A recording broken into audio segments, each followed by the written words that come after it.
તો ભાઈ ઓલામાં એક રાઈડ આવી ગઈ છે અને હું છું અત્યારે વેજલપુર. તો વેજલપુરથી લઈને એમને લઈને જવાના છે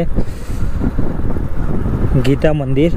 તો અને ભાઈ ટાઈમ થયો છે 6:17 ભાઈ. તો મોર્નિંગ થવાની છે. તો ભાઈ સવારનો નજારો તમે જોઈ શકો છો, કંઈક આવો દેખાય છે. તો આ ભાઈ છે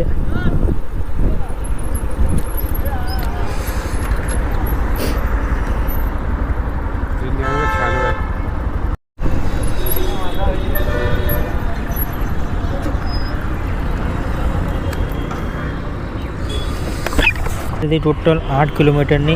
અને ભાઈ 8 કિલોમીટરના ટોટલ પૈસા આપે છે 108 રૂપિયા ભાઈ.